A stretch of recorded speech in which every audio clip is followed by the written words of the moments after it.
Hello, everyone. You're welcome to today's episode of the Total One podcast, and I remain your girl, Han Bako. And you remember our last episode, there was a promise, and the promise was that I was going to come and present, voila, this is he. So this is Dr. Istifanus Bako in the building. And you remember the whole concept of finding Mr. Right and all that, the journey into faith and then finding Mr. Right and how the relationship was. So I said, instead of just keep telling you what I think is going on in his mind, maybe I can just bring him so that people will hear him by yourselves. Do you understand? So I wish there was drum rolls. Can we have drum rolls? Presenting Istifanus Bako, and we'll get to hear from the horse's mouth, or in this case, from the human's mouth. But whichever way, it works regardless. So, concerning the journey of faith and finding Mr. Right, the whole concept of coming from a very traumatic background, having gone through different things at different stages, finding myself in God, and then now relaunching back into faith, relaunching back into the whole relationship thing and all that. So, I think let's bringing the story in more clearer terms. What would I say? Okay, yeah, more clearer terms. We went to. My dad had a what is it? Free medical outreach. Free medical outreach that he had organized. He was contesting for one position at that point in politically, of course.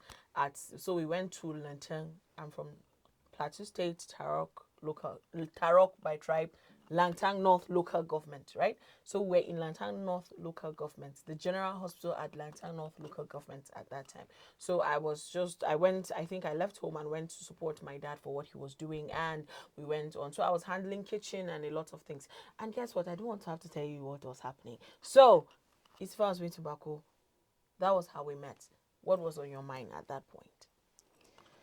Well, as a matter of fact, it was quite funny. Then, prior to that very visit, as a medical student, that was during my final years in the university as a medical student, being a very, very poor boy, still hustling, trying to see that at least I get means to eat.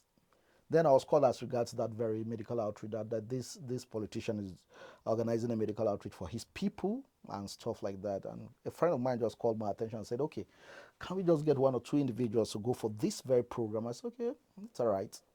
I had two of my friends, I think like three of my friends, like four of us. We went for the program with a couple of doctors.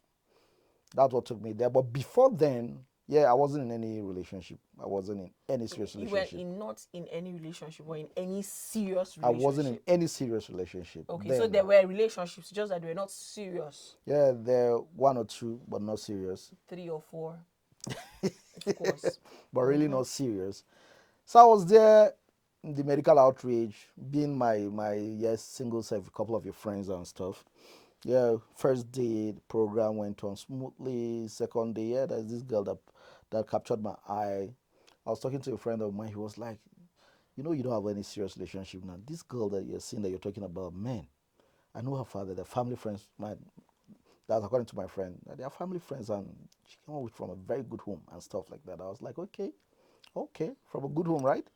I said, all right, let's see how it goes. Yeah, but funny enough, at that time, the girl was everybody was trying to talk to her. Yes, she was always busy organizing the meals and everything. Everybody was trying to talk to her. I wasn't a doctor. I was just about finishing medical school then.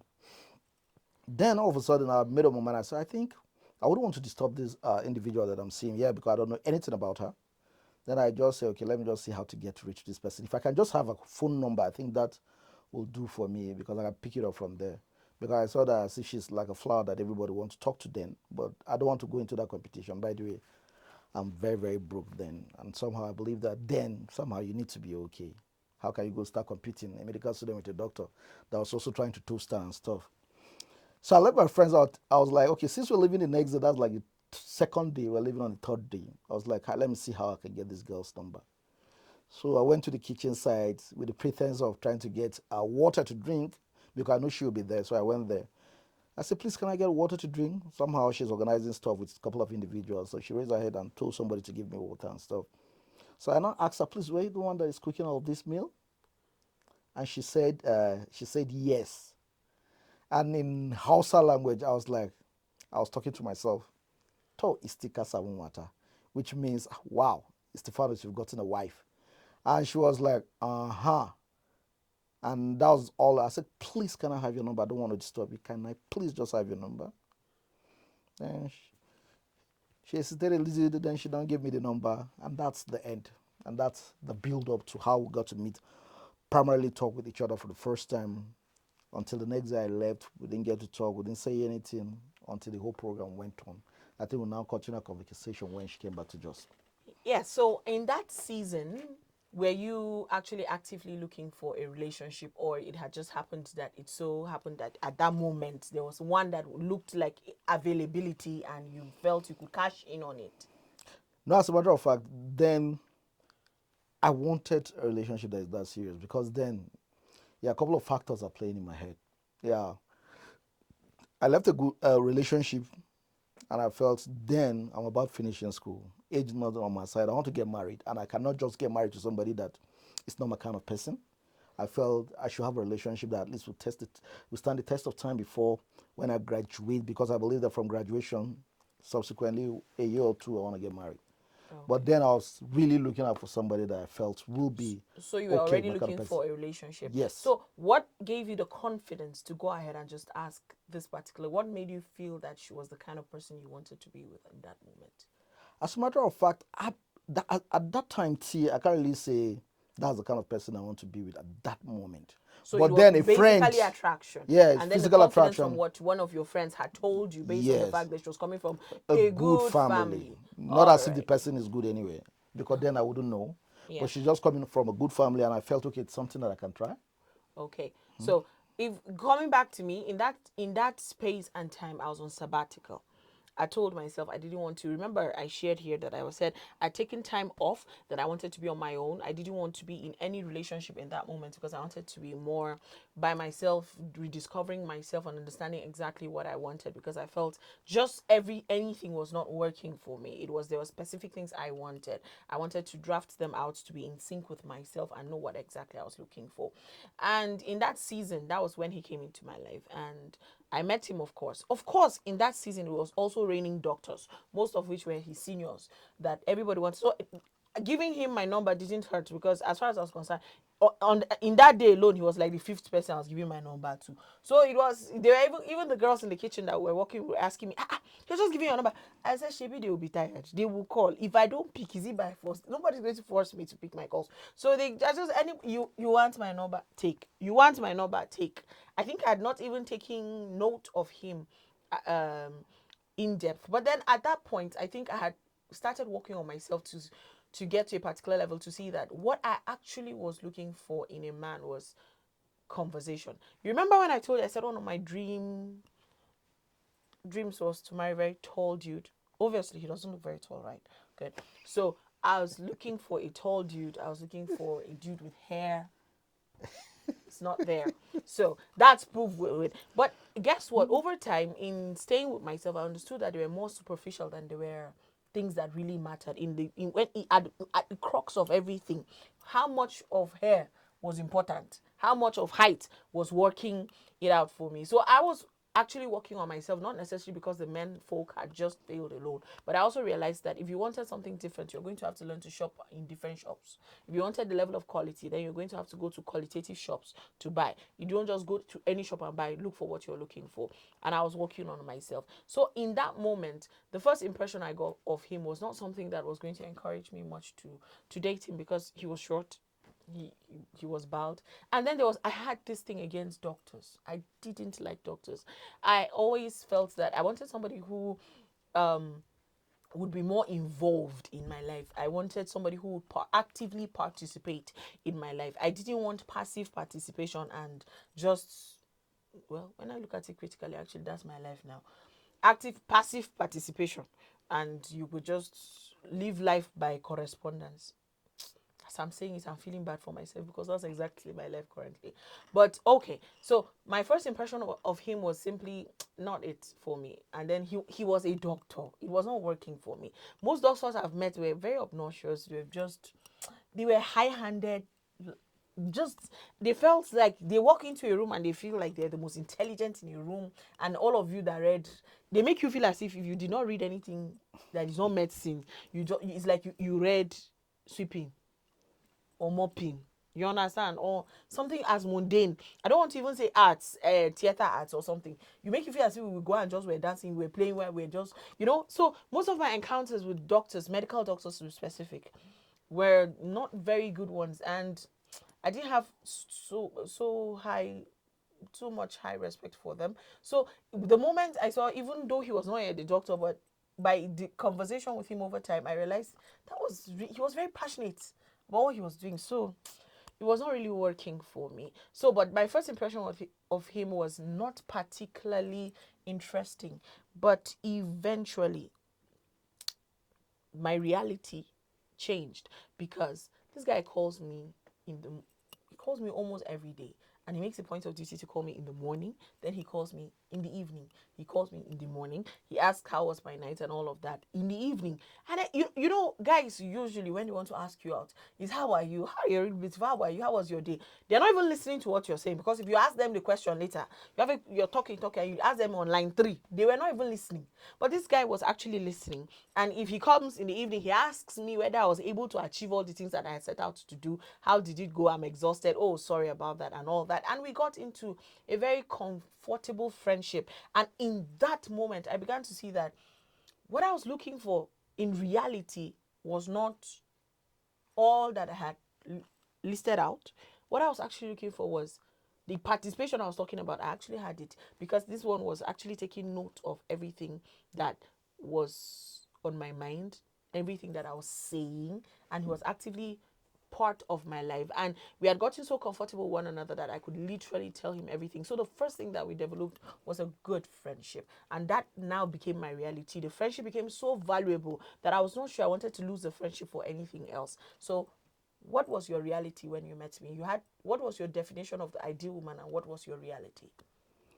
Yeah, as a matter of fact, yeah, coming from a numerous relationship, coming from plenty of relationship, yeah, and trying By to what settle you're saying down. by plenty of vision means a lot. Yeah, Yes, quite a lot. yes. Just So, buttressing it. but then at that time, I was like trying to narrow down, and I felt more of having plenty relationship is not going to help you in any way, because there will be much more of a distraction than a relationship per se. So then my expectation of the kind of woman I want was somebody that I felt we can sit down and talk very well with, somebody that I don't have the final say about issues, somebody that whenever I'm talking about issues and maybe it doesn't settle down with her, she can at least, with all respect, with all due respect and confidence, approach me and say, I don't think this should be this way. What about if we look at it the other way around? Don't you think it would be better done this way than the other way? These are the kind of persons I'm looking for. Yes, talking about the physical attribute, yeah, I don't want too slim a woman. I want a little bit chubby with good curves, as in very good curves. Those are the kind of people. I don't want a woman with abdominal protrusion. That's no what Yeah. refers to a one pack. I don't want a woman And yet with he has. tummy. You understand? Standard No, is just double yeah, standards everywhere. Yeah. Double standards. Because even at the time I met him, it's not like he had 6 packs. So my dreams of having a man with 6 packs was already dead. And yet he had so much standard for the kind of person he wanted. So yeah. it's double standard. I'm just saying. Yeah, basically that is just what I was looking for. But then I knew very well that yeah, the physical part, yes, because those parts are just eye-catchy things. They are the physical things that, first of all, at least attract somebody to one, or that will make you want to, at least if you see somebody once, you want to check the person out the second time. But more of what the person carries in his mind, how the person is able to keep a conversation, at least broaden ideas whenever you're relating to that very person, whenever you bring an issue, how you guys can at least well be carried along in discussion, and somebody that at least whenever there's a pause, you somebody that you believe that can handle that kind of a situation. That's my idea of the kind of woman I want, apart from that physical aspect. The physical aspect is just, yeah, average height, a little bit chubby, no abdomen, curvy, and it ends there. But more of what I want is what is So in the head. what you want versus what you ordered when you started getting to know her, Mark. What then was your reality? And to add to it again, then I was thinking, okay, yeah, I wouldn't want to go out with a very small girl. So we I wouldn't want to go out with a very small guy. I want somebody that I'll marry, let the age difference be not 3 years or so. But then we're conversing, we're talking, we're engaging. Yeah, she was able to hold strong when it comes to issues, analyze issues. So she's talking as if she's somebody that is like 30 years, 40 years, because she can talk very well, reason with you, bring up ideas, at least try to at least make you understand certain issues. For her age, she's above her age. But then one day I just say, okay, because while we're discussing, she said something that interests me. I said, this is talking like an adult. In my head, I was like, come, let me even ask. Normally, you don't ask a woman about her age. I was like, how old are you? Gang, gang, gang. Then she said she's 23. And I'll say, Jesus. I said, this child abuse. That's exactly the word that came out from my mouth. I remember very well. I was like, damn, this is child abuse. I said, but how, where did you get to understand issues about life at this very young age? You're able to carry on conversation, because then I was 33. You're able to carry on conversations like that. That's what we're talking about, 10 years difference between me and her. And stuff. You're But making it look as if it's 25 years no, difference. 10 years It's 10 is a lot. it's okay. It's a- okay. It's okay. It's okay. it's, It's it's, okay. it's a lot. But then, so now I now see past the age, because then I wouldn't want to go out with a small girl. But now you see, those are some of those things we're talking about. But then, because of our interaction and our conversation and the way she was able to carry herself respectfully, be able to engage one when it comes to issues, I was like, okay, no, then automatically age is really not it. So there's more to what you're expecting of a woman that you're thinking of settling down with than the age. So those are the things I also push down. Yeah, the expectations. Subsequently, my wife got Yeah, married moving and on. everything. Moving on. Handling superficial preferences was what we just talked about, right? And there was also the fact that I never really wanted a chubby dude. I think that stood out for me, because while I was not too enamored with the fact that he was a doctor, he was, yeah, of course, you just heard he's also an oldie. He's a doctor, he's an oldie, he is short, he has bald head. And then there was the fact that he had this. What he's complaining about, he said he doesn't want people belly protruding.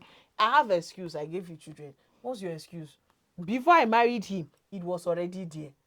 Do you understand? So it was a tall order for me. It was like almost everything I wanted, I was not getting. But then I realized that most of the things that I did not want or had not thought of, I was getting. So it was more or less like what I wanted, I was not getting, but what I needed, I had. Yes. So I might not necessarily have gotten what I wanted, but I definitely had what I needed to continue in this relationship. So it was easy to embrace our imperfections. Okay, let me speak for myself. It was easy to embrace our imperfection, where I try very hard not to look at his stomach when we're talking. Over time, to get to know him, to rise above everything that I was not getting to what I was getting, and all of that. And he had a sense of humor. Let me give you a simple example. When a man is asking a lady out, there's some certain things you just don't expect from a dude. Do you understand? He's the first person to tell you how he doesn't have money, and before you even ask for anything, this is the last money he has, and he cannot trek simply because he came to see you. So he is using his money. So you should not even think about it. And you are asking me out. I've not yet even agreed to date you yet. Do you understand? And you're going on about what you want, what you cannot take, what you cannot.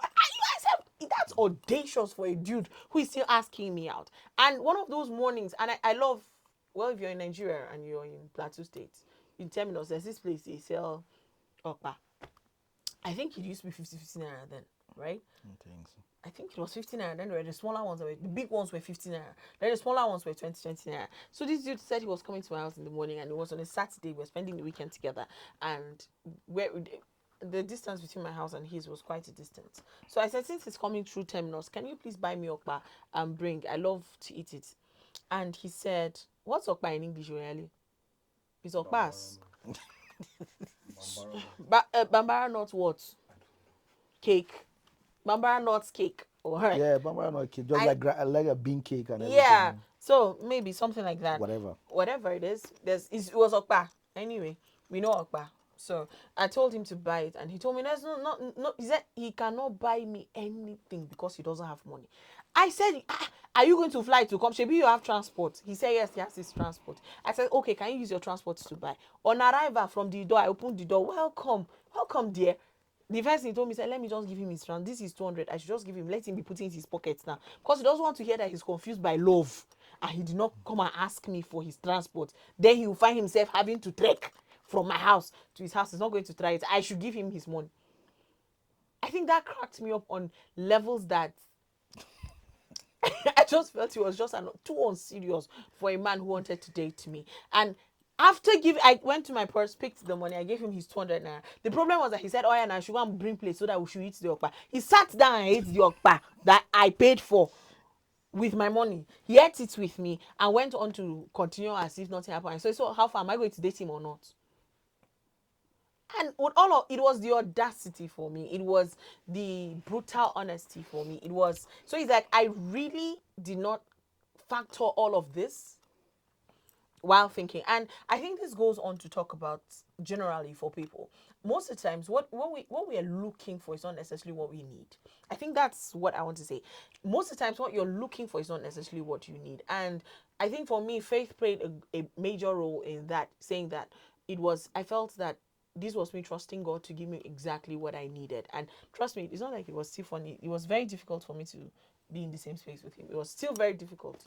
I prayed, I fasted, I did all that. It just didn't work. It took so much to continually be with him. So, but then coming from a very hurt background, I think family background. So this is what I want to ask.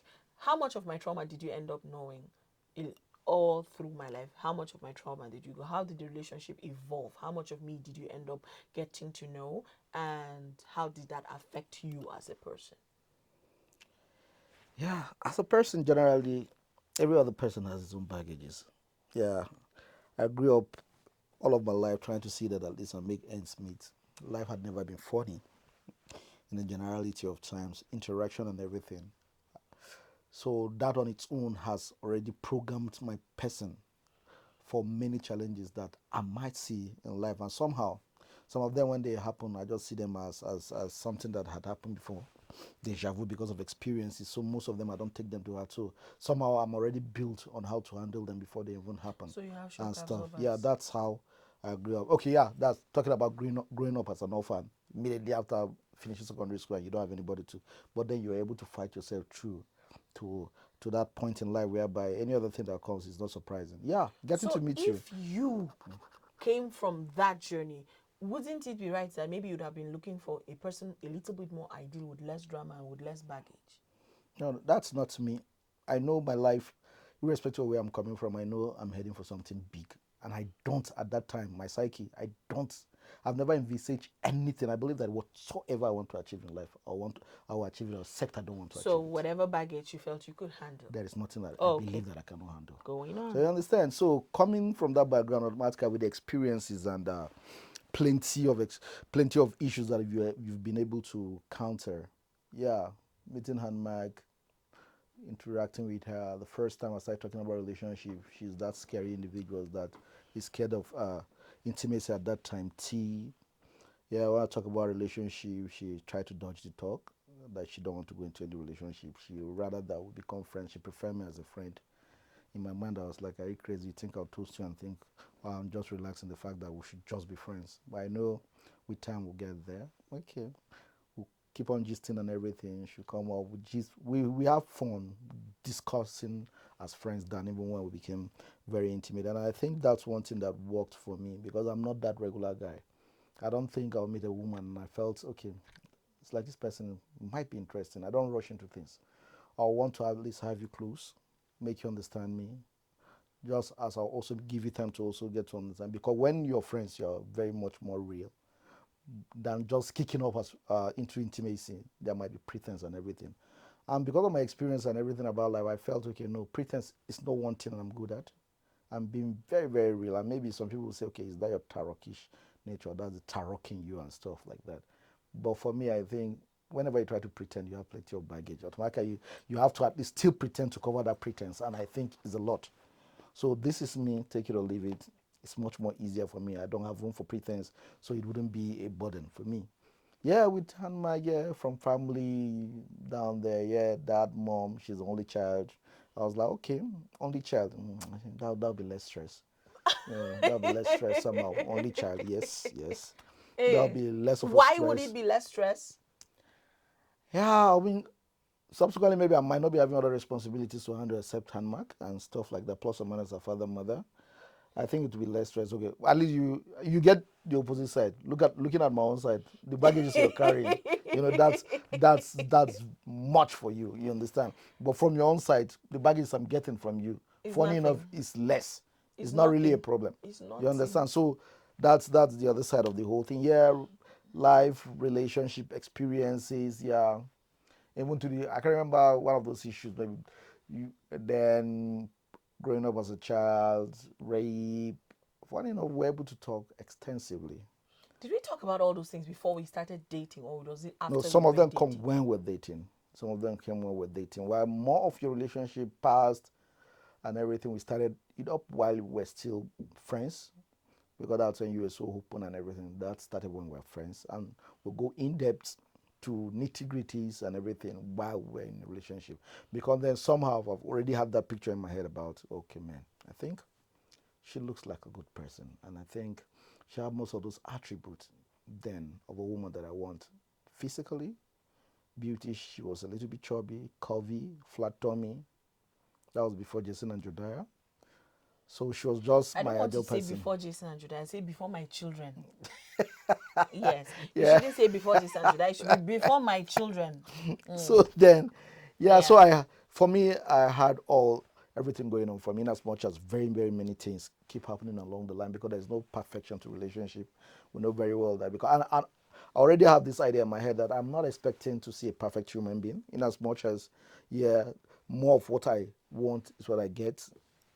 If I can have somebody that at least 60% is what I want, I think I can manage the 40%. Yes, if the 40% is something that you can manage anyway, because there's no perfection to it. So I get to know her. I learn to handle more of what I think is a problem, which is less for me compared to the positive things that I'm seeing.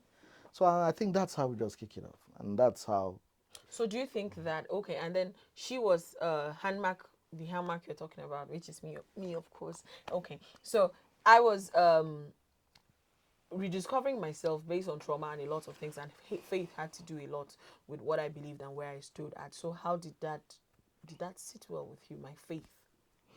yeah, I don't Are you a have, Christian? yeah, I'm a Christian. I don't have a problem about Christianity. I don't have a problem about religion. I'm one, and that's one of the background that I knew had helped me. Because without Christianity, I know I wouldn't have been where I am. Because if I would say, okay, let me just sit down and have a chronicle of my life, you know that if there's no God, I wouldn't have been where I am coming from, totally nothing, but solely depending on God to see that at least I make it out of where I'm coming. Try to change the story of myself, my family, and everything. So I had that already coming knowing fully well. So when I was starting, like born again Christian, the confrontation, even not just from her, from even her parents, I was like, this very dude that you're talking about, is he a Christian? Is he this? Is he? But she was like that, this confidence she had, she was like, wow, yeah, he's not this, he's not that. But I think I appreciated his personality much more than many of the pastors that maybe I've gone out with and stuff because he's a lot much more better as a person than most of this individual. Most people want to at least kind of create in their head that you have to be a spirit cocoa this way, you have to be So born again what this he's level trying and to the say line. is that for a lot of flaws that he has in his life, that he's still working on. Do you understand? He would rather say that he's not excessive, he's just in between, he's sublime, he's a realist. He prefers to believe that he's a realist. So, did faith have anything to do with your decision to marry me? Not really. It's just the person that I saw. It's just the person that I get to know. It's just the person that I worked on understanding. And the feedback I got in my interaction with that very person, that is just it for me. So, how then do you maneuver have faith? And would I say the lack of your. No, there's no lack in my own. It's just that maybe the action or the expectation of me might not be what the generality of people want to see. Mine is just straightforward. Mine is just a realist that you don't expect me. In as much as not as if I'm condoning it, neither my children. My children have to go to church, they have to attend Sunday school. But because of the nature of my work, I cannot be in church every Sunday. I might be at work. I might be trying to handle stuff and stuff like that. And that has not affected my relationship with God either. But I'll keep trying my best to see that, okay, anytime I'm free, every time that I'm not affected, because I You don't want. actively participate. Yes, So I you don't can want to say give that excuse in on reality, you issues can like say that. that you believe you have a personal A relationship with God. very good relationship with God. You have a very good relationship Yes, with God. So that works. That works. very good So relationship. now if we then say that we were to look at it from the perspective of her faith and it was rediscovering God, was there any time that it kind of icked you in the wrong direction, that she insisted on some certain values based on her faith? Yeah, there are a couple of times. Okay. And that's what I Give can't us an remember. example, That, and please. I'm just saying I can't really remember. Okay. Yeah, basically some example directly. Maybe sometimes she just want us to go for a program, and let's make it this way. I was like, nah, I don't think I'm ready for that. Or let's try and do this. I say, is it because of one program or one message that you heard that you want me to do that?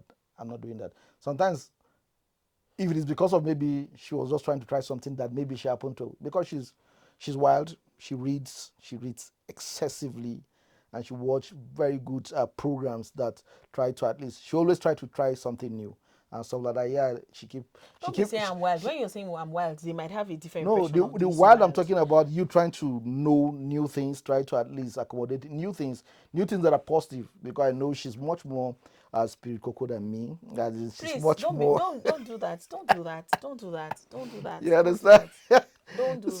So I'm spirit basically, filled. it's a good thing. It's a good thing, and I'm I'm happy. spirit I'm filled. happy to have you, because I believe that some of my little flaws, if not for you, I believe I might have been where I'm not.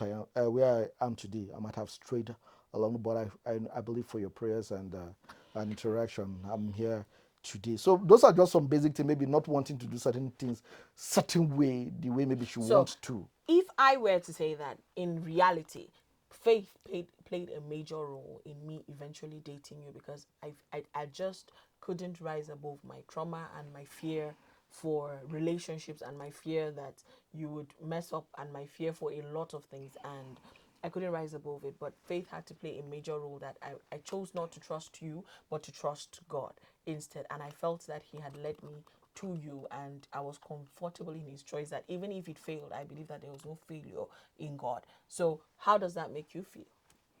No. Funny enough, I think there's still a role of faith, but not directly from my own side. Most importantly, becoming, I believe that faith without work is dead. Yeah, faith, destiny, and the power in believing and putting into action. Somehow, he who finds a wife, there's a finding, so there's a process, there's an action. So, and all of those things are things that I do. Hallelujah. You understand? Those are the things that I've done. And whenever I put all of this into practice, and they are all context from the Bible, and I put So them you're into saying that you practice took a principle from the scripture straight and you up actualized and it, and you actualized it. actualized it and you felt that it brought about a good result for For you. me, So that it is was not it. necessarily that you heard Had something, anywhere but or you any felt that in inspiration. No. principle you applied a principle and it brought Of the about. Bible. Yes, okay, That's all right, exactly what happened to me. that works, that works too. I heard you saw principle. So there was hearing, then there was principle, but we all ended up at the same time. So at the same point. So then, if we talk about the friendship that we developed, do you think that the friendship that we developed before the relationship and over time after the relationship made it different in our marriage? As a matter of fact, because we get to know each other undiluted without pretense before we even go into relationship. So automatically, even when we now go into the relationship, it was just like a continuation of a relationship as friends without before the intimacy. And so I felt that one is very good. Unlike when somebody approaching somebody in the first instance and it's all about, I want you to be this, I want you to be that. Okay, let's try it. So automatically there will be some guard that individuals, either from the guy's side or the woman's side, you will put some guy, try to be perfect, try to control things, let it be like this, so that he doesn't see this particular part of my flaws and everything. But then we started very, very raw, without any pretense, and I think that had helped us because it was undiluted. There is no pretense. So I think that's just real, and I think So it there was helped us this guy till that date. asked me out. I remember a long time ago that he asked me out. He met me and he said, I just met him. I was walking and randomly walked on to me on the road and said, hi. I said, hello, what's up? He said, I had to come and tell you, do you know, I love you. And I turned and I looked at him and I said, I love you too. And I left. The shock No, that's I some good just answer. remembered the shock on his face. If not, are you okay to just walk up to somebody and just tell the person that you love the person? So I responded to, I love you too. After all, Jesus said we should love everybody. Who Yeah. am I to suddenly come and tell you that I hate you? So I just told him I love you too. And I entered Keke and moved on. I think the friendship, I think for most of the days, which marriage, my marriage has his ups and downs. And when you're married to, when you're a very flawed human being, married to a flawed human being, it's only natural that you have where you clash. And after all, they said iron sharpened iron. So you all come blunt. You come blunt, and you're supposed to equip one another and help each other to be better versions of yourselves. So, and trust me, the making of each other can be very painful. Can be very, very painful sometimes, because it stretches you, it expands your capacity, it stretches you on things where your weaknesses have to begin to grow, because the expectation of the other partner, it now pushes you to rise above your weaknesses and begin to grow your weaknesses. Your strengths have to come into play, fully active, because guess what? Your strengths might not necessarily be your partner's strength. So in all of that, sometimes on days whereby I really don't love him, on days whereby I really wish I could just find a place and just go on a vacation, we could just sit down and not have a conversation all day, and we just sit and just a random movie that we're watching, and we begin to analyze it. And while you're analyzing it, yeah, and then you realize you've laughed the matter, the stiff moments of hurt, the moments of pain easily just fizzle out, because you resorted back to the friendship, the foundation of the relationship, which was friendship in the first place. So guess what? Even while I can't bring myself to tell you I love you, I still am your friend. He can't bring himself to tell me he loves me. He still is my friend. So I think that has helped us to, on those days where, on long days, on during times whereby it's a complete dry spell. That's what I can say. What do you think about that? Yeah, it has strongly helped. There's no doubt about it. It has strongly helped us. And somehow, for people like me, I've just made up my mind when it comes to marriage. I know this is something that I've entered. This is somebody that at least I've studied. This, no matter what, I know things keep happening, situations of life keep changing, and and the ability to be able to adapt to change. That's why you have to learn to be fluid. You shouldn't be retentive. You shouldn't be stolid when it comes to issues and principles. You should learn to at least a little bit bend. In as much as sometimes you say I don't bend, but as a matter of fact, I Is bend. this is speaking English? If you want to ask Pepio how is he, come and meet me But the and I'll tell reality is, you. you should learn to adjust when it comes to relationship. At least it mustn't always be your way. Situations might come that the other person might have a better insight to that very thing than you do. Learn to listen and adjust to that very thing, no matter how painful it will be. But at least on the long run, to be for your betterment. That's just the basic truth. So then how do you talk about brutal honesty? We talked about brutal honesty in friendship, right?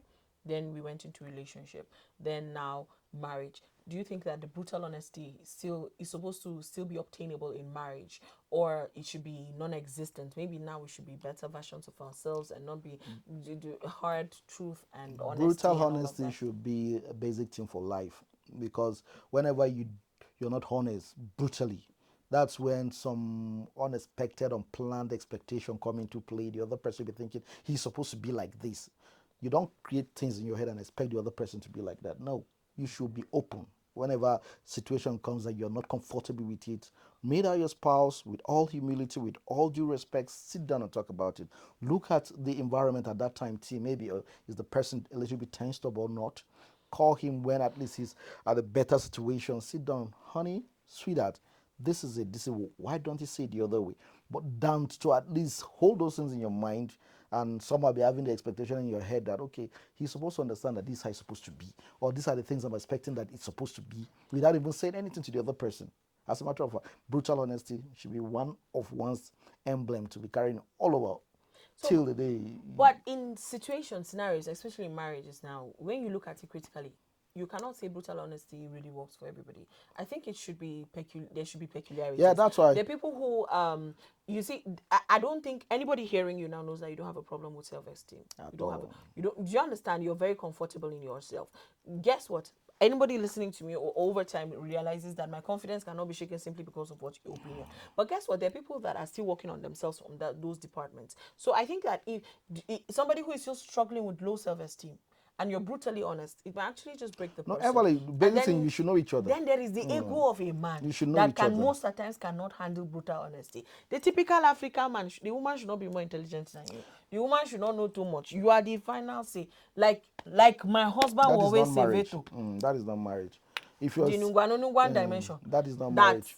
gets to oppress the woman with the fact that her no matter how good, how knowledgeable she is That is not still marriage at inferior all. to the man's. No matter how expressive she is, it's still it has to still bow.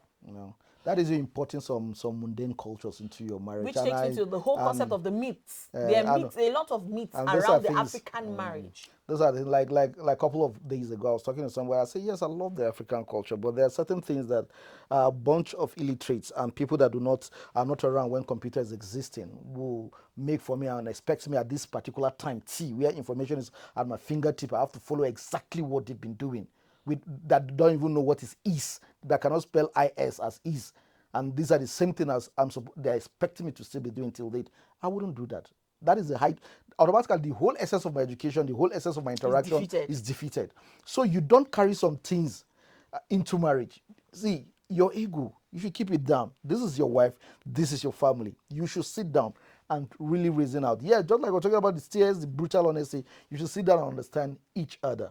Whatsoever you're doing should be in tandem with your level of understanding of each other. That's what I was talking about. Even if you be brutally honest, you should sit down and look at the person's countenance, his tone at that particular time, and at least call him body language and everything. Then you sit down and talk about it. But you don't hold things, because if you're in a marriage where you are not comfortable about talking about issues, then that is a prison. That is just a prison for me. You should be open, you should be free, you should be expressive, you should be comfortable under your skin whenever you're talking to your husband or your spouse. I see no reason why you'd be shy, you'd be scared, let him not feel as if I'm even proud to see every time all of our podcasts I share it as if it's my podcast. You understand? At least I have the confidence. Let it be that she's the one talking and I'll stand and hit my chest. Yeah, that's my wife. So those are the kind of things that I'm expecting from every man, I'm expecting from every woman, even if it turns the other thing. But it's unfortunate. We shouldn't imprison ourselves. So your journey so far with the myths, of course, I think we're going to do an encore of this, right? I think we should do more of this. What do you think, Oyale? My manager is here. I have to ask my manager. Let me not come and do anything. Oyale, can we do this again? Can we bring Dr. Bako again? Yes, we should, right? Okay, you not say something so that they will not think I'm talking to myself. Yes. Good. So I think we'll bring you. You will call me again if you invite me, right? Of course. So I think what I'm saying, there's a lot of myth, and I think the next conversation we'd like to have is myths of marriage obtainable in marriage in the African setting using case study of the Tarok language, right? Tarok, the people Tarok settlement. That's it. Yes, Tarok nation and the Tarok settlement. The Tarok people, the tribe, the Tarok tribe. I think we'll take up on that and we'll do an encore of that. But then, if at this level, what do you have to tell the woman who is about to go into a relationship? What's your message to the lady who is pining after the ideal kind of man? What should she look for? And then, what's your advice to the guy? What is he to look for? Now, the expectation outside and inside is not the same thing. Yeah, most definitely. Yes. So as a matter of fact, yeah. What can work for the lady, and what do you think the woman should look for, and what do you think the man should look for? Both sides, I think one of the basic advice I usually give people, you should just look at what will outlast time. That very physical beauty you're seeing, that very guy, that very tall guy, that guy with flat tummy, that very woman with flat tummy, with that very gorgeous curve and everything. Those ones are just transient. They are just transient. You don't expect those things to be there forever. So you should look for what outlasts time, and that is what is in the mind of that very individual, and the personality that person holds. Those are the things that we should look for. Not, yes, physical beauty are the first thing that attracts you. So, but you don't dwell on that at all, because you don't see this. Something much more deeper. Oh. Somebody that can reason out with you, somebody that at least can engage you, somebody that at least understands you. Because basically, even the love we're talking about, at a particular time in the marriage, at a particular time in the relationship, you won't see the love, but it's that understanding of each other that had been there Like, make, okay, this time that we're not even having that mushy mushy emotional or passionate feeling doesn't mean that we don't love each other. It's just a transient thing. Love is So just a just feeling. see it. Love is a feeling, but marriage is a decision. And people like me have made up that decision. The love is there, the love is not there. I know I can work it out till the end. Is love really a feeling? Love is a decision too. Yeah, Love is actually a decision. You cannot really yeah. say love is a feeling, because if you say love is a feeling, that means I feel like crying means that you can equate cry and love.